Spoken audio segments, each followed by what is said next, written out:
মানুষ কখন নীরব হয়ে যায় জানেন? যখন মানুষ নিজের অস্তিত্বকে হারিয়ে ফেলে, যখন একটি মানুষ নিয়ে একটি মানুষের ভালো চিন্তা থাকে, আর সেই মানুষটি যখন আপনাকে আমাকে খুব বেশি কষ্ট দিয়ে থাকে, তখন সেই মানুষটি নীরব হয়ে যায়। এমন পরিস্থিতি মানুষকে ধার করায় যে পরিস্থিতিতে দাঁড়িয়ে তার আর কিছু বলার থাকে না। সে কষ্ট, সে তার দুঃখ, সে তার বেদনা সহ্য করতে না পেরে সেই এমনিতেই নীরব হয়ে যায়। এছাড়াও মানুষ আরও বিভিন্ন কারণে নীরব হয়ে যেতে পারে। আপনি যেটা চেয়েছিলেন সেটা হয় নাই, বা কারো কাছ থেকে আপনি এমনভাবে আঘাত পেয়েছেন সেটা আপনি কখনো কল্পনাই করেন নাই। এরকম কারণেও কিন্তু মানুষ নীরব হয়ে যেতে পারে। মানুষ নীরব হয়ে যাওয়ার ব্যাপক কারণ থাকতে পারে। যখন কারো কাছ থেকে কষ্ট পেয়েছে, সে কষ্টগুলো কাউকে বলতে না পারা। এমন মানুষের কাছ থেকে কষ্ট পেয়েছে, না পারে বলতে, না পারে সহ্য করতে।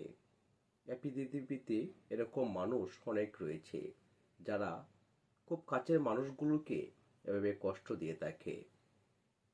সুতরাং একটি মানুষ বিভিন্ন কারণে নীরব হয়ে যেতে পারে।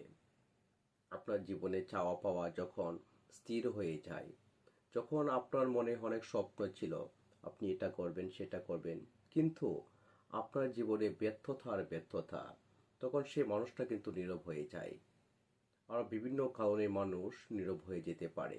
আপনার জীবনে চাওয়া পাওয়া যখন শেষ অবধিও আপনি কিছু পান নাই, যা পাওয়ার ছিল তাও পান নাই, যা না পাওয়ার ছিল সেটা তো না পাওয়ারই কথা। মানুষ বিভিন্ন কারণেই এভাবে নীরব হয়ে যায়।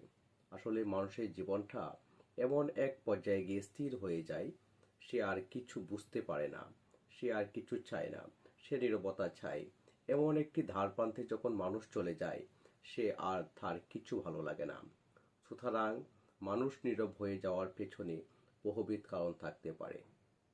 আপনি কি কারণে নীরব হয়ে গিয়েছেন কমেন্টস করতে পারেন, বা আপনি কি কারণে সাফল্য হয়েছেন সেটাও কমেন্টস করতে পারেন। সকলের প্রতি বিনীত অনুরোধ থাকবে যে আপনি মানুষ হিসেবে কখনো কাউকে কষ্ট দিবেন না। মানুষ হিসেবে আপনি কাউকে কখনো মানুষের সাথে দুর্ব্যবহার করবেন না। মানুষ হিসেবে কখনো আপনি কাউকে ছোট করে দেখবেন না। কারণ এই মানুষগুলোই সবাই আল্লাহ তাআলা সবাইকে আশরাফুল মাখলুকাত হিসেবে সৃষ্টি করেছেন। সুতরাং আপনি আমি কেন মানুষকে তুচ্ছ করে দেখব? হয়তোবা আপনি ধনী, ক্ষমতাশালী, বা আপনি বিভিন্ন ভাবে প্রভাবশালী ব্যক্তিত্ব রয়েছে।